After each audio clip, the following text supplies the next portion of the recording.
VFA exam നടക്കാൻ പോവുകയാണ്. കേരളത്തിലെ 14 ജില്ലകളിലും ഒറ്റ ദിവസം കൊണ്ടാണ് എക്സാം കണ്ടക്ട് ചെയ്യാൻ പോകുന്നത്. അപ്പോൾ ഇവിടെ നോക്കാം, ഏറ്റവും അധികം നമ്പർ ഓഫ് ആപ്ലിക്കൻസ് ഉള്ളത് തിരുവനന്തപുരം ജില്ലയിലാണ്. 84,258 പേരാണ് അപ്ലൈ ചെയ്തേക്കുന്നത്. ഇനി ഏറ്റവും കുറവ് നോക്കുകയാണെങ്കിൽ വയനാട് ജില്ലയിലാണ്. സോ വയനാട് ജില്ല നോക്കിയാൽ ആകെ 17,718 പേരാണ് വയനാട് ജില്ലയിൽ അപ്ലൈ ചെയ്തേക്കുന്നത്. അപ്പോൾ ഇന്നലെ ഒഫീഷ്യൽ ആയിട്ടുള്ള സിലബസ് വന്നിട്ടുണ്ട് VFAയുടെ, അതായത് 10th മെയിൻസിന്റെ VFAയുടെ ഒഫീഷ്യൽ സിലബസ് ഇന്നലെ എക്സാം കലണ്ടറിന്റെ കൂടെ വന്നിട്ടുണ്ട്. അപ്പോൾ നമുക്ക് സിലബസ് ഒന്ന് നോക്കാം, ഇമ്പോർട്ടന്റ് ഏരിയാസ് നമുക്കൊന്ന് പറയാം. അപ്പോൾ ശ്രദ്ധിച്ചോടാ, ആദ്യം നമുക്ക് സിലബസിലേക്ക് നമുക്ക് പോവാം. ഈ കാണുന്നതാണ് ഇന്നലെ വന്ന ഒഫീഷ്യൽ സിലബസ്, കാറ്റഗറി നമ്പർ 571/2025 VFAയുടെ ഒഫീഷ്യൽ സിലബസ്. ഫസ്റ്റ് ഇവിടെ കിടക്കുന്ന മാർക്ക് ഡിസ്ട്രിബ്യൂഷൻ ആണ്. 100 മാർക്കിനാണ് എക്സാം വരുന്നത്. ഒരു ക്വസ്റ്റ്യന് നിങ്ങൾക്ക് 1 മാർക്ക് കിട്ടും. ഒരു നെഗറ്റീവ് വരികയാണെങ്കിൽ 0.33 മാർക്കാണ് പോകാൻ പോകുന്നത്. അപ്പോൾ ഇവിടെ ഫസ്റ്റ് ഹിസ്റ്ററി കിടപ്പുണ്ട്. ഹിസ്റ്ററി 5 മാർക്കാണ്. Geography 5 mark, economics 5 mark, Indian constitution 5 mark, Kerala ഭരണ സംവിധാനങ്ങൾ 5 മാർക്ക്, ബയോളജി 6 മാർക്കാണ്. Then physics 3 mark, chemistry 3 mark, arts sports literature 5 മാർക്കാണ്. അതിനുശേഷം IT വരുന്നത് 3 മാർക്കിനാണ്. ദെൻ സുപ്രധാന നിയമങ്ങൾ 5 മാർക്ക്, കറണ്ട് അഫേഴ്സ് 20 മാർക്കിനാണ് കറണ്ട് അഫേഴ്സ് കിടക്കുന്നത്. അപ്പോൾ നിങ്ങൾ കറണ്ട് അഫേഴ്സ് മസ്റ്റ് ആയിട്ടും പഠിച്ചു പോവുക. ആദ്യം പഠിക്കേണ്ട കുറേ ടോപ്പിക്കുകളുണ്ട്. Central appointments, state appointments, state ministry, അതായത് കേരള മന്ത്രിസഭ, കേന്ദ്ര മന്ത്രിസഭ, അതേപോലെ തന്നെ ഇന്ത്യയുടെ സൈനിക ദൗത്യങ്ങൾ, മിലിറ്ററി എക്സസൈസ്, പിന്നെ ഇന്ത്യയുടെ ഇൻഡെക്സ് റേറ്റിംഗ്, ലിറ്റററി അവാർഡ്സ് മൊത്തം നോക്കുക, സ്പോർട്സ് ഇവന്റ്സ് മൊത്തം നോക്കുക, അതിന്റെ വെന്യൂസ് മൊത്തം നോക്കുക, ലാസ്റ്റ് നടന്ന പത്മ അവാർഡ്സ് മൊത്തം പഠിക്കുക, നൊബേൽ പ്രൈസ് നോക്കുക, ഒളിമ്പിക്സ് നോക്കുക, ദെൻ അതേപോലെ ഇപ്പോൾ നടക്കുന്ന ഫിഫ നോക്കുക, ലാസ്റ്റ് നടന്ന IPL, അതേപോലെ തന്നെ വേൾഡ് കപ്പ്, പ്രധാനപ്പെട്ട ഗെയിം ഇവന്റ്സിൽ ഇന്ത്യയുടെ കോൺട്രിബ്യൂഷൻ എന്തായിരുന്നു, ഇന്ത്യൻ പ്ലെയർ എങ്ങനെയാണ് പെർഫോം ചെയ്തത്, വെന്യൂസ് എവിടെയാണ്, ആ ടോപ്പിക്കുകൾ ഭംഗിയായിട്ട് നോക്കുക. പിന്നെ ഇമ്പോർട്ടൻ്റ് ആയിട്ടുള്ള സമ്മിറ്റുകൾ ഉണ്ടല്ലോ, ആ സമ്മിറ്റ് മൊത്തം നോക്കുക. പിന്നെ അടുത്ത് വരുന്നത് 2025 അനുഭവപ്പെട്ട സൈക്ലോൺസ് മൊത്തം ഒന്ന് നോക്കാം. ISROയുടെ റീസെന്റ് ആയിട്ടുള്ള ലോഞ്ചസ് മൊത്തം ഒന്ന് പഠിക്കാം. റീസെന്റ് ഡെത്തുകൾ മൊത്തം നോക്കാം. പ്രധാനപ്പെട്ട ബുക്സ് ആൻഡ് ഓതേഴ്സ് നോക്കാം. അപ്പൊ ഞാനിപ്പോൾ പറഞ്ഞ എല്ലാം കൂടി ചേർത്ത് ഒരു 20 ടോപ്പിക്ക് വരും. ആ 20 ടോപ്പിക്കിന് ഫസ്റ്റ് പ്രയോറിറ്റി കൊടുക്കുക. ആ ടോപ്പിക്കുകൾ മൊത്തം തീർത്ത ശേഷം ഓരോ ദിവസവും 20-25 ക്വസ്റ്റ്യൻസ് വെച്ച് പ്രാക്ടീസ് ചെയ്ത് പോവാം. അപ്പൊ ആദ്യം കുറച്ച് ദിവസം കൊണ്ട് തന്നെ കുറേ ക്വസ്റ്റ്യൻസ് നമുക്ക് തീർക്കാൻ പറ്റും. പിന്നെ central government schemes, state government schemes നന്നായിട്ട് പഠിക്കുക. അതേപോലെ ബാക്കിയൊന്നുമില്ല. അപ്പൊ ഇത്രയുമാണ് ഹോട്ട് ടോപ്പിക്സ് കറണ്ട് അഫേഴ്സ് വരുന്നത്. എന്നിട്ട് എല്ലാ ദിവസവും 25 ക്വസ്റ്റ്യൻസ് വെച്ച് പ്രാക്ടീസ് ചെയ്ത് പോവാം. സോ ഇത്രയും ടോപ്പിക്കുകൾ പഠിക്കുന്നതുകൊണ്ട് തന്നെ നിങ്ങൾക്ക് ആ 25 ക്വസ്റ്റ്യൻസിൽ പുതുതായിട്ട് ഒരു 4-5 ക്വസ്റ്റ്യൻസ് മാത്രമേ നിങ്ങൾക്ക് കിട്ടത്തുള്ളൂ. അതൊരു ബുക്കിനകത്ത് എഴുതി അങ്ങ് പോവുക. ഈസി ആയിട്ട് നമുക്ക് കറണ്ട് അഫേഴ്സ് നല്ല മാർക്ക് സ്കോർ ചെയ്യാൻ പറ്റും. അതിനുശേഷം വരുന്നത് മാത്സ് 10 മാർക്കാണ്, ഇംഗ്ലീഷ് 10 മാർക്ക്, മലയാളം 10 മാർക്ക്. ഇങ്ങനെയാണ് മാർക്ക് ഡിസ്ട്രിബ്യൂഷൻ വരുന്നത്. അപ്പോൾ ഡീറ്റെയിൽ ആയിട്ടുള്ള സിലബസിൽ പോവുകയാണെങ്കിൽ ഫസ്റ്റ് ഹിസ്റ്ററി എടുക്കുകയാണ്. 5 മാർക്കാണ് ഹിസ്റ്ററി വരുന്നത്. അതിനകത്ത് കേരള ഹിസ്റ്ററിക്കകത്ത് ഏതൊക്കെയാണ് വരുന്നത്, യൂറോപ്യന്മാരുടെ ആഗമനം. വളരെ വളരെ വളരെ ഇമ്പോർട്ടന്റ് ടോപ്പിക്കാണ് യൂറോപ്യന്മാരുടെ ആഗമനം. 1 മാർക്ക് നിങ്ങൾക്ക് ഷുവർ ആയിട്ട് കിട്ടിയിരിക്കും. അതേപോലെ തന്നെ യൂറോപ്യന്മാരുടെ സംഭാവന, അതും വളരെ ഇമ്പോർട്ടന്റ് ആണ്. പഠിക്കുമ്പോൾ ഒറ്റ ടോപ്പിക്കാണ്, കുഞ്ഞു ടോപ്പിക്കാണ്, പെട്ടെന്ന് തീരും. പിന്നെ മാർത്താണ്ഡവർമ്മ മുതൽ ശ്രീ ചിത്ര തിരുനാൾ വരെ തിരുവിതാംകൂറിന്റെ ചരിത്രം, സാമൂഹ്യ മത നവോത്ഥാന പ്രസ്ഥാനങ്ങൾ, കേരളത്തിലെ ദേശീയ പ്രസ്ഥാനങ്ങൾ, കേരള ചരിത്രത്തിന്റെ സാഹിത്യ സ്രോതസ്സുകൾ, ഐക്യ കേരള പ്രസ്ഥാനം, 1956 ശേഷമുള്ള കേരളത്തിന്റെ സാമൂഹിക രാഷ്ട്രീയ ചരിത്രം. ഓക്കെ, അപ്പൊ ഇതിനകത്ത് കേരളത്തിലെ സ്വാതന്ത്ര്യ സമര പ്രക്ഷോഭങ്ങൾ വളരെ ഇമ്പോർട്ടന്റ് ആണ്. അതേപോലെ തന്നെ യൂറോപ്യന്മാരുടെ ആഗമനം, പിന്നെ ട്രാവൻകൂർ ഡൈനാസ്റ്റി ജസ്റ്റ് ഒന്ന് ഓടിച്ച് വായിച്ചു വെച്ചേക്കാം. അതിലെ പ്രീവിയസ് ക്വസ്റ്റ്യൻ പ്രാക്ടീസ് ചെയ്താലേ മതിയാവും. പിന്നെ റിനൈസൻസ്, ഓരോരുത്തരും ജനിച്ച വർഷം, അവരുടെ പ്രധാനപ്പെട്ട കോൺട്രിബ്യൂഷൻസ് ഏതൊക്കെയാണ്, പ്രത്യേകിച്ച് ശ്രീനാരായണ ഗുരു, അയ്യങ്കാളി, വൈകുണ്ഠസ്വാമികൾ, വാഗ്ഭടാനന്ദൻ, ദെൻ സ്വദേശാഭിമാനി രാമകൃഷ്ണ പിള്ള, അങ്ങനെ കുറച്ച് പ്രധാനപ്പെട്ട ആൾക്കാരുണ്ട്. അവരെ ഭംഗിയായിട്ടൊന്ന് പഠിച്ചു വെച്ചേക്കുക. ബാക്കി മൊത്തം ഒന്ന് ഓടിച്ച് നോക്കി വെച്ചേക്കുക. എപ്പോഴും റെനൈസൻസ് അവസാനം പഠിക്കുന്നതാണ് നല്ലത്. അല്ലെങ്കിൽ റിവിഷൻ കൊടുത്ത് വണ്ടാരോടങ്ങും. അപ്പൊ അവസാനത്തേക്ക് റിനൈസൻസ് ഒന്ന് മാറ്റി വെച്ചേക്കുക. ഓക്കെ, അതിനുശേഷം ഇന്ത്യൻ ഹിസ്റ്ററിക്കകത്ത് വരുന്നത് രാഷ്ട്രീയ ചരിത്രം, ബ്രിട്ടീഷ് ആധിപത്യം, 1ാം സ്വാതന്ത്ര്യ സമരം, ഇന്ത്യൻ നാഷണൽ കോൺഗ്രസിന്റെ രൂപീകരണം, സ്വദേശി പ്രസ്ഥാനം, സാമൂഹ്യ പരിഷ്കരണ പ്രസ്ഥാനങ്ങൾ, വർത്തമാന പത്രങ്ങൾ, സ്വാതന്ത്ര്യ സമര ചരിത്രത്തിലെ സാഹിത്യവും കലയും, സ്വാതന്ത്ര്യ സമരവും മഹാത്മാഗാന്ധിയും, ഇന്ത്യയുടെ സ്വാതന്ത്ര്യാനന്തര കാലഘട്ടം, സംസ്ഥാനങ്ങളുടെ പുനഃസംഘടന, ശാസ്ത്ര വിദ്യാഭ്യാസ സാങ്കേതിക മേഖലയിലെ പുരോഗതി, പിന്നെ വിദേശ നയം. ഇത്രയുമാണ് ഇന്ത്യൻ ഹിസ്റ്ററിക്കകത്ത് വരുന്നത്. അതിനുശേഷം വേൾഡ് ഹിസ്റ്ററി നോക്കുകയാണെങ്കിൽ ഇംഗ്ലണ്ടിലെ മഹത്തായ വിപ്ലവം, അമേരിക്കൻ സ്വാതന്ത്ര്യ സമരം, French revolution, Russian revolution, Chinese revolution, 2ാം ലോക മഹായുദ്ധാനന്തര രാഷ്ട്രീയ ചരിത്രം, ഐക്യരാഷ്ട്ര സംഘടന, മറ്റ് അന്താരാഷ്ട്ര സംഘടനകൾ. ഓക്കെ, അപ്പോൾ ഇത്രയും ആണ് ഇന്ത്യൻ ഹിസ്റ്ററി വേൾഡ് ഹിസ്റ്ററിക്കകത്ത് വരുന്നത്. 5 മാർക്കാണ് വേൾഡ് ഹിസ്റ്ററി മൊത്തം കോൺട്രിബ്യൂട്ട് ചെയ്യുന്നത്. അടുത്ത ജോഗ്രഫി നോക്കുകയാണെങ്കിൽ ജോഗ്രഫി 5 മാർക്കാണ്. അവിടെ ഭൂമിശാസ്ത്രത്തിന്റെ അടിസ്ഥാന തത്വങ്ങൾ, ഭൂമിയുടെ ഘടന വളരെ ഇമ്പോർട്ടന്റ് ആണ്. ഭൂമിയുടെ ഘടന, അന്തരീക്ഷം, പാറകൾ, ദെൻ ഭൗമ ഉപരിതലം, അന്തരീക്ഷ മർദ്ദവും കാറ്റും, താപനിലയും ഋതുക്കളും, ആഗോള പ്രശ്നങ്ങൾ, ആഗോള താപനം, വിവിധ തരം മലിനീകരണങ്ങൾ, മാപ്പുകൾ, ടോപ്പോഗ്രാഫിക് മാപ്പുകൾ, അടയാളങ്ങൾ, വിദൂര സംവേദനം, ഭൂമിശാസ്ത്രപരമായ വിവര സംവിധാനം, അതായത് റിമോട്ട് സെൻസിംഗ് ആണ് ഉദ്ദേശിക്കുന്നത്. പിന്നെ മഹാസമുദ്രങ്ങൾ, സമുദ്രചലനങ്ങൾ, ഭൂഖണ്ഡങ്ങൾ, രോഗരാഷ്ട്രങ്ങളും അവയുടെ സവിശേഷതകളും. ഇതിനകത്ത് ഹോട്ട് ടോപ്പിക്സ് ഏതൊക്കെയാണ്? സ്ട്രക്ചർ ഓഫ് എർത്ത് ഉറപ്പായിട്ടും പഠിച്ചു, ഒരു മാർക്ക് കിട്ടും. അതേപോലെ തന്നെ അന്തരീക്ഷം, ദെൻ സമുദ്രജല പ്രവാഹം ഇമ്പോർട്ടൻ്റ് ആണ്, റിമോട്ട് സെൻസിങ് ഇമ്പോർട്ടൻ്റ് ആണ്, മാപ്പ് ഇമ്പോർട്ടൻ്റ് ആണ്, ശിലകൾ ഇമ്പോർട്ടൻ്റ് ആണ്, ലാൻഡ് ഫോംസ് ഇമ്പോർട്ടൻ്റ് ആണ്. ഇതിൽ നിന്നായിരിക്കും കൂടുതൽ ക്വസ്റ്റൻസ് നിങ്ങൾക്ക് വരാൻ പോകുന്നത്. എപ്പോഴും ഒരു പിന്നെ സീസൺസ്, കാലാവസ്ഥ, എപ്പോഴും ഒരു ചോദ്യകർത്താവിന് ഇഷ്ടമുള്ള മേഖലകൾ ഞാൻ ഈ പറഞ്ഞതാണ്. അപ്പോൾ അത് മസ്റ്റ് ആയിട്ടും പഠിച്ചിട്ട് പോവാം. അടുത്ത ഇന്ത്യൻ ഹിസ്റ്ററിക്കൽ വരുമ്പോൾ, ഇന്ത്യൻ ജോഗ്രഫിയിലേക്ക് വരുമ്പോൾ അവിടെ ഇന്ത്യൻ ഫിസിയോഗ്രഫി ഇമ്പോർട്ടൻ്റ് ആണ്, റിവേഴ്സ് ഇമ്പോർട്ടൻ്റ് ആണ്, ക്ലൈമറ്റ് ഇമ്പോർട്ടൻ്റ് ആണ്. ഈ 3 ടോപ്പിക്കുകൾക്ക് പ്രയോറിറ്റി കൊടുക്കാം. ഓക്കെ, അപ്പോൾ അവിടെ ഇന്ത്യൻ ജോഗ്രഫിക്കകത്ത് എന്തൊക്കെ വരുന്നു? ഒന്ന് ഭൂപ്രകൃതി, സംസ്ഥാനങ്ങൾ, അവയുടെ സവിശേഷതകൾ. ഒരിക്കലും പഠിക്കാൻ നിൽക്കരുത്, ഒന്നും ഒരിക്കലും തീരാൻ പോകുന്ന സാധനമല്ല. ഇമ്പോർട്ടന്റ് പോയിന്റ്സ് മാത്രം ഒരു നോട്ടിനകത്ത് എഴുതിയിട്ട് അത് മാത്രം ഒന്ന് പഠിക്കാം. ഓക്കെ, അതിനുശേഷം ഉത്തരപർവ്വത മേഖല, നദികൾ, ഉത്തരമഹാസമതലം, ഉപദ്വീപീയ പീഠഭൂമി, തീരദേശം, കാലാവസ്ഥ, ദെൻ സ്വാഭാവിക സസ്യപ്രകൃതി, കൃഷി, ധാതുക്കളും വ്യവസായങ്ങളും, പ്രൊഡക്ഷനിൽ മുന്നിൽ നിൽക്കുന്ന സ്റ്റേറ്റുകളൊന്ന് പഠിച്ചു വെച്ചേക്കണേ. ഊർജ സ്രോതസ്സുകൾ, റോഡ്, ജല, റെയിൽ, വ്യോമ ഗതാഗത സംവിധാനങ്ങൾ, കേരളം, ഭൂപ്രകൃതി, ജില്ലകൾ, സവിശേഷതകൾ. മക്കളെ, ജില്ലകളും സവിശേഷത ഒന്നും പഠിക്കാൻ നിൽക്കരുത്. ഇപ്പൊ ഗവേഷണ കേന്ദ്രങ്ങൾ, അതിന്റെ ആസ്ഥാനങ്ങൾ പഠിച്ചോ. ഇമ്പോർട്ടന്റ് ആയ പോയിന്റ്സ് ഉണ്ടല്ലോ, അത് മാത്രം പഠിച്ചോ. അല്ലാതെ ഇത് മാത്രം പഠിക്കാനേ നമുക്ക് സമയം കിട്ടത്തുള്ളൂ. ഓക്കെ, പിന്നെ സ്വാഭാവിക സസ്യപ്രകൃതി, വന്യജീവി, കൃഷിയും ഗവേഷണ സ്ഥാപനങ്ങളും, ധാതുക്കളും വ്യവസായവും, ഊർജ സ്രോതസ്സുകൾ, റോഡ്, ജല, റെയിൽ, വ്യോമ ഗതാഗത സംവിധാനങ്ങൾ. അടുത്ത എക്കണോമിക്സ് നോക്കുകയാണെങ്കിൽ ഇന്ത്യ സാമ്പത്തിക രംഗം, 5 മാർക്കാണ് എക്കണോമിക്സ് വരുന്നത്. ഇന്ത്യ സാമ്പത്തിക രംഗം, അതിനകത്ത് പഞ്ചവത്സര പദ്ധതികൾ മസ്റ്റ് ആയിട്ട് പഠിച്ചോ, പ്ലാനിംഗ് കമ്മീഷൻ മസ്റ്റ് ആയിട്ട് പഠിച്ചോ, നീതി ആയോഗ് മസ്റ്റ് ആയിട്ട് പഠിച്ചോ, പിന്നെ നവ സാമ്പത്തിക പരിഷ്കാരങ്ങൾ, ധനകാര്യ സ്ഥാപനങ്ങൾ, RBI ഉറപ്പായിട്ടും പഠിക്കണം, കാർഷിക വിളകൾ, ധാതുക്കൾ, പിന്നെ ഹരിത വിപ്ലവം. നെക്സ്റ്റ് ഇന്ത്യൻ കോൺസ്റ്റിറ്റ്യൂഷനിലേക്ക് നോക്കുകയാണെങ്കിൽ ഇവിടെ 5 മാർക്കാണ് ഇന്ത്യൻ കോൺസ്റ്റിറ്റ്യൂഷൻ വരുന്നത്. ഭരണഘടനാ നിർമ്മാണ സമിതി, ആമുഖം, പൗരത്വം, മൗലിക അവകാശങ്ങൾ, നിർദ്ദേശക തത്വങ്ങൾ, മൗലിക കടമകൾ, ഗവൺമെന്റിന്റെ ഘടകങ്ങൾ, പ്രധാനപ്പെട്ട ഭരണഘടനാ ഭേദഗതികൾ. ആ പ്രധാനപ്പെട്ട ഭരണഘടനാ ഭേദഗതികൾ ഏതൊക്കെയാണ്? 42-ാം ഭേദഗതി, 44-ാം ഭേദഗതി, 52-ാം ഭേദഗതി, 73, 74, 86, 91. അപ്പോൾ ഇത്രയും പറയുന്നെങ്കിലും നിങ്ങൾ 101 മുതൽ 106 വരെയുള്ള അമെന്റ്മെന്റ്സ് കൊണ്ടൊന്ന് പഠിച്ചു വെച്ചേക്കുക. അവിടെ നിന്ന് ക്വസ്റ്റ്യൻസ് പ്രതീക്ഷിക്കാം.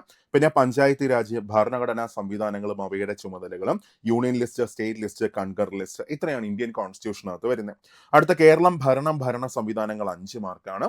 അതിനകത്ത് വരുന്ന ടോപ്പിക്കുകൾ ഏതൊക്കെയാണ്? കേരളം, സംസ്ഥാന സിവിൽ സർവീസ്, ഭരണഘടനാ സ്ഥാപനങ്ങൾ, വിവിധ കമ്മീഷനുകൾ, സാമൂഹിക, സാമ്പത്തിക, വാണിജ്യ ആസൂത്രണ അടിസ്ഥാന വിവരങ്ങൾ, ദുരന്ത നിവാരണ അതോറിറ്റി, തണ്ണീർത്തട സംരക്ഷണം, തൊഴിലും ജോലിയും, ദേശീയ ഗ്രാമീണ തൊഴിൽ പദ്ധതികൾ, ഭൂപരിഷ്കരണങ്ങൾ, സ്കീമുകൾ, കുട്ടികൾ, മുതിർന്ന പൗരന്മാർ എന്നിവരുടെ സംരക്ഷണം, സാമൂഹിക ക്ഷേമം, സാമൂഹിക സുരക്ഷിതത്വം. ഇത്രയുമാണ് ഭരണ സംവിധാനങ്ങൾക്ക് വരുന്ന 5 മാർക്കാണ്. അടുത്ത ബയോളജി എത്തി. അവിടെ രോഗങ്ങൾ, രോഗകാരികൾ വളരെ ഇമ്പോർട്ടന്റ് ടോപ്പിക്കാണ്. എവിടെ കിടപ്പുണ്ട്? യെസ്, ദാ അടപ്പുണ്ട്, ഏറ്റവും ഹോട്ട് ടോപ്പിക്. അതിനുശേഷം കേരളത്തിലെ ആരോഗ്യക്ഷേമ പ്രവർത്തനങ്ങൾ ഇമ്പോർട്ടൻ്റ് ആണ്. പിന്നെ ജീവിതശൈലി രോഗങ്ങൾ നേരത്തെ പറഞ്ഞതിനകത്ത് തീരും.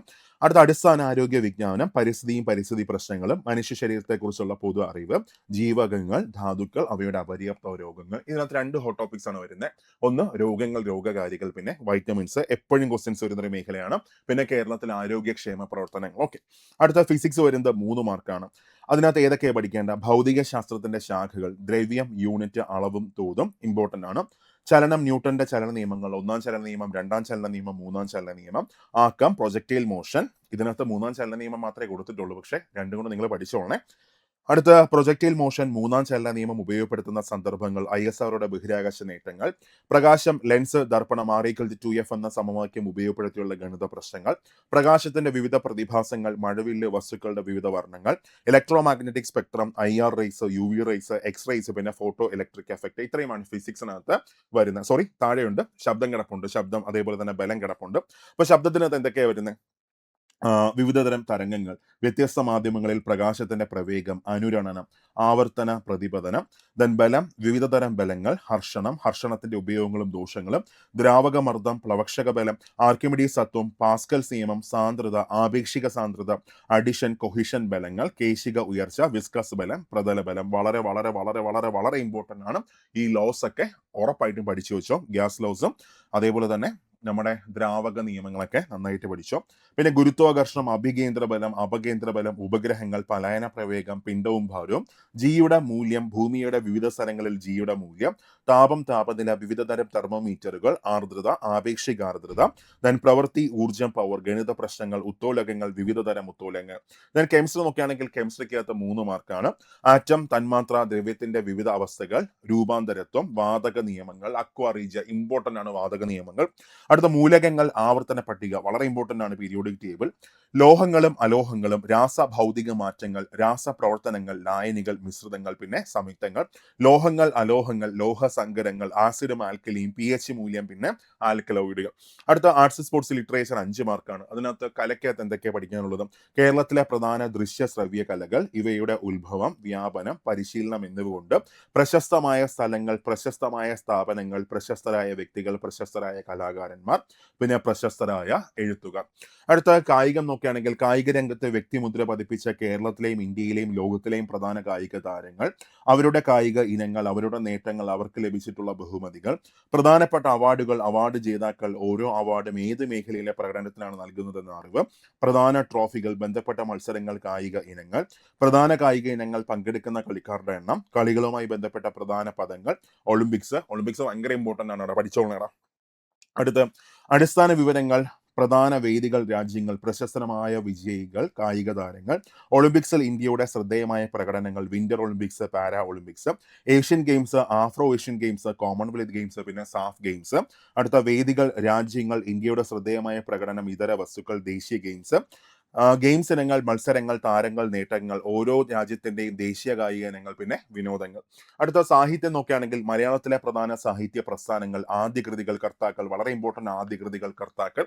അടുത്ത ഓരോ പ്രസ്ഥാനത്തിലെയും പ്രധാന കൃതികൾ, അവയുടെ കർത്താക്കൾ, എഴുത്തുകാർ, തൂലികാനാമങ്ങൾ, അപരനാമങ്ങൾ, കഥാപാത്രങ്ങൾ, കൃതികൾ, പ്രശസ്തമായ വരികൾ, കൃതികൾ, എഴുത്തുകാർ, മലയാള പത്രപ്രവർത്തനത്തിന്റെ ആരംഭം, തുടക്കം കുറിച്ചവർ, ആനുകാലികങ്ങൾ, പ്രധാനപ്പെട്ട അവാർഡുകൾ, ബഹുമതികൾ, അവാർഡിന് അർഹമായ എഴുത്തുകാർ, കൃതികൾ, ജ്ഞാനപീഠം നേടിയ മലയാളികൾ, അനുബന്ധ വസ്തുക്കൾ, മലയാള സിനിമയുടെ ഉത്ഭവം, വളർച്ച, നാഴികക്കല്ലുകൾ, പ്രധാന സംഭാവന നൽകിയവർ, മലയാള സിനിമയും ദേശീയ അവാർഡും. Okay, national film awards, state film awards last ആരാണ് നേടിയത്? ഉറപ്പായിട്ട് പഠിച്ചിട്ടേ പോവാവും. അടുത്ത സംസ്കാരം, കേരളത്തിലെ പ്രധാന ആഘോഷങ്ങൾ, ആഘോഷങ്ങളുമായി ബന്ധപ്പെട്ട സ്ഥലങ്ങൾ, പ്രശസ്തമായ ഉത്സവങ്ങൾ, കേരളത്തിലെ സാംസ്കാരിക കേന്ദ്രങ്ങൾ, ആരാധനാലയങ്ങൾ, സാംസ്കാരിക നായകർ, അവരുടെ സംഭാവനകൾ.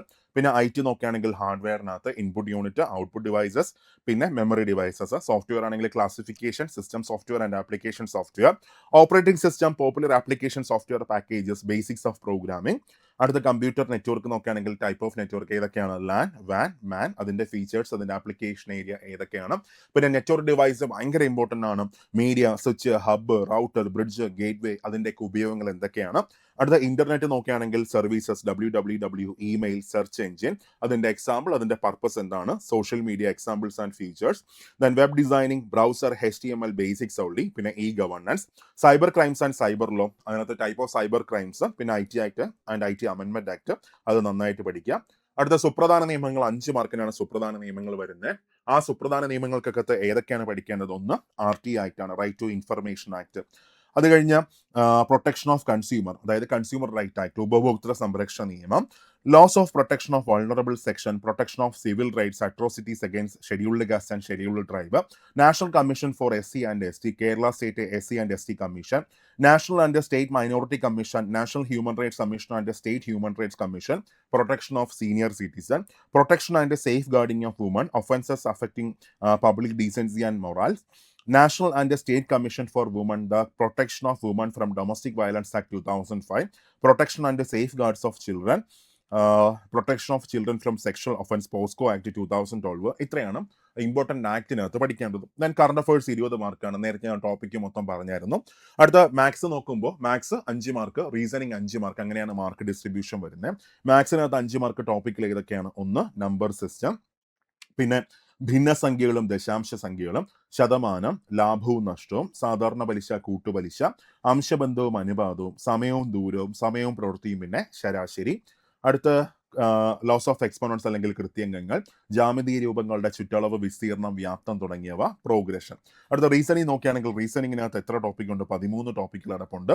ശ്രേണികൾ, സംഖ്യാശ്രേണികൾ, അക്ഷര ശ്രേണികൾ, ഗണിത ചിഹ്നങ്ങൾ ഉപയോഗിച്ചുകൊണ്ടുള്ള പ്രശ്നങ്ങൾ, സ്ഥാനനിർണയം, സമാന ബന്ധങ്ങൾ, ഒറ്റയാനെ കണ്ടെത്തുക, സംഖ്യ അവലോകന പ്രശ്നങ്ങൾ, കോഡിങ്ങും ഡീകോഡിങ്ങും, കുടുംബ ബന്ധങ്ങൾ, ദിശ അവബോധം, ക്ലോക്കിലെ സമയവും കോണളവും, ക്ലോക്കിലെ സമയവും പ്രതിബിംബവും, കലണ്ടറും തീയതിയും, ക്ലറിക്കൽ ശേഷി പരിശോധിക്കുന്നതിനുള്ള ചോദ്യങ്ങൾ. അടുത്ത് ജനറൽ ഇംഗ്ലീഷ് നോക്കുകയാണെങ്കിൽ English grammar 5 mark, vocabulary 5 mark, അങ്ങനെ വരുന്നത്. സോ ഗ്രാമറിനകത്ത് type of sentence and interchange of sentences, different parts of speech, agreement of subject and verb, articles, uses of primary and modal auxiliary verbs, question tag, infinitive and gerunds, tenses in conditional sentence, അതായത് if clause ആണ് ഉദ്ദേശിക്കുന്നത്, then preposition, the uses of correlatives, direct and indirect speech, active and passive voice, correction of sentences, degrees of comparison.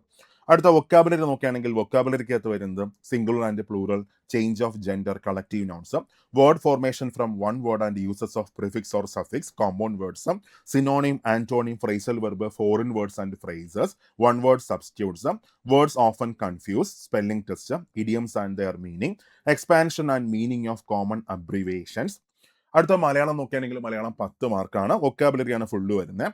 പദശുദ്ധി, വാക്യശുദ്ധി, പരിഭാഷ, ഒറ്റപ്പദം, പര്യായം, വിപരീത പദം, ശൈലികൾ, സമാനപദം, ചേർത്തെഴുതുക, സ്ത്രീലിംഗം, പുല്ലിംഗം, വചനം, പിരിച്ചെഴുതൽ, ഘടകപദം, ഇത്രയാണ് മലയാളം വരുന്നത്. അപ്പോൾ ഡീറ്റെയിൽ ആയിട്ടൊരു സിലബസ് ഞാൻ ഈ പറഞ്ഞതാണ്. ഇതിന്റെ PDF സൂപ്പർ നോട്ട്സിന്റെ ടെലഗ്രാം ചാനൽ ഇട്ടിട്ടുണ്ട്. അപ്പോൾ PDF വേണ്ടവർ നേരെ സൂപ്പർ നോട്ട്സിന്റെ ടെലഗ്രാം ചാനൽ ഫോളോ ചെയ്യാം. മാത്രമല്ല ഇതിന്റെ 50 ഹോട്ട് ടോപ്പിക്സിന്റെ നോട്ട് നമ്മൾ ടെലഗ്രാമിൽ പ്രൊവൈഡ് ചെയ്തുകൊണ്ട് നിൽക്കുകയാണ്. ഇതുവരെ ഏതാണ്ട് 25 ടോപ്പിക്കുകളുടെ ഹോട്ട് ടോപ്പിക്സിന്റെ നോട്ട് നമ്മൾ അതിനകത്ത് ഇട്ടിട്ടുണ്ട്. അപ്പോൾ അതും വേണ്ടവർ നേരെ സൂപ്പർ നോട്ട്സിന്റെ ടെലഗ്രാം ചാനൽ ഡൗൺലോഡ് ചെയ്യുക. അവിടെ എല്ലാം ടെലഗ്രാം ചാനൽ ഫോളോ ചെയ്യുക. അവിടെ എല്ലാം കിടപ്പുണ്ട്. ഇനി മറ്റൊരു കാര്യം കൂടെ പറയാനുണ്ട്. നമ്മുടെ VFA ബാച്ചിന്റെ പ്രൈസ് ഡ്രോപ്പ് വന്നിട്ടുണ്ട്, എക്സാം അടുത്തേക്കല്ലേ. അപ്പോൾ ഇപ്പോൾ നിങ്ങൾക്ക് ഒരു അടിപൊളി ക്ലാസ്സിൽ ജോയിൻ ചെയ്യണം, നിങ്ങൾക്ക് പെട്ടെന്ന് എല്ലാം തീർക്കണം, അങ്ങനെയാണെങ്കിൽ സൂപ്പർ നോട്ട്സിന്റെ VFA ബാച്ചിൽ ജോയിൻ ചെയ്യാം. നിങ്ങളുടെ മുമ്പിൽ ഇനി എത്ര ദിവസങ്ങളുണ്ട്? ഇപ്പോൾ ജൂൺ നോക്കുകയാണെങ്കിൽ ജൂണിൽ ഒരു 5 ദിവസം കിടപ്പുണ്ട്. അത് കഴിഞ്ഞ് ജൂലൈ നോക്കുകയാണെങ്കിൽ ഒരു 31 ദിവസമുണ്ട്. ജൂലൈ 31 അല്ലേ? Okay, July 31. ഓഗസ്റ്റ് നോക്കുകയാണെങ്കിൽ ഓഗസ്റ്റിലും ഒരു 31 ദിവസമുണ്ട്. സെപ്റ്റംബറിൽ 18 ദിവസം കിടപ്പുണ്ട്. അപ്പോൾ എത്ര ദിവസമുണ്ട്? 18 ദിവസം കിടപ്പുണ്ട്. സോ 31, 62, 62 8 70, 70, 80, ഏതാണ്ട് 85 ദിവസങ്ങളാണ് നിങ്ങളുടെ മുമ്പിലുള്ളത്. 85 ദിവസങ്ങൾ മക്കളെ. 85 ദിവസം നന്നായിട്ട് വർക്ക് ചെയ്തു. എപ്പോഴും ഈ അവസാന നിമിഷമാണ് നമുക്ക് നന്നായിട്ട് പെർഫോം ചെയ്യാൻ പറ്റുന്ന. ആ ചൂടൊക്കെ മൊത്തം വരുന്നത് ആ 85 ദിവസങ്ങൾ കൊണ്ട് നിങ്ങളുടെ ലൈഫിൽ അത്ഭുതങ്ങൾ കാണിക്കാൻ പറ്റും. നന്നായിട്ട് പഠിച്ചോ. അപ്പോൾ നമ്മൾ നമ്മുടെ ബാച്ചിന്റെ, അതായത് നമുക്കൊരു VFA ബാച്ച് ഉണ്ട്. അപ്പോൾ നിങ്ങൾക്ക് നല്ലൊരു അസിസ്റ്റൻസ് വേണം, എല്ലാം പെട്ടെന്ന് പഠിച്ചു തീർക്കണം, അങ്ങനെയൊക്കെ ആണെങ്കിൽ നിങ്ങൾക്ക് സൂപ്പർ നോട്ട്സിന്റെ VFA ബാച്ചിൽ ജോയിൻ ചെയ്യാം. ഇപ്പോൾ പ്രൈസ് ഡ്രോപ്പ് വന്നിട്ടുണ്ട്. നിങ്ങൾക്ക് വെറും 999 രൂപയ്ക്ക് നിങ്ങൾക്ക് ബാച്ചിൽ ജോയിൻ ചെയ്യാൻ പറ്റും. അപ്പോൾ അതിനായിട്ട് എത്രയും പെട്ടെന്ന് തന്നെ സൂപ്പർ നോട്ട്സിന്റെ ആപ്പ് ഡൗൺലോഡ് ചെയ്യുക. അവിടെ നിങ്ങൾക്ക് VFA ബാച്ച് കാണാൻ പറ്റും. പെട്ടെന്ന് തന്നെ ജോയിൻ ചെയ്തോ. പിന്നെ അത് കഴിഞ്ഞ് ബാക്കി എന്താണ്? ബാക്കിയൊന്നുമില്ല. നന്നായിട്ട് പഠിച്ചോ, സ്വന്തം കാലിൽ നിൽക്കുക. നമുക്ക് ക്ലാസ്സിൽ കാണാം. Thank you all.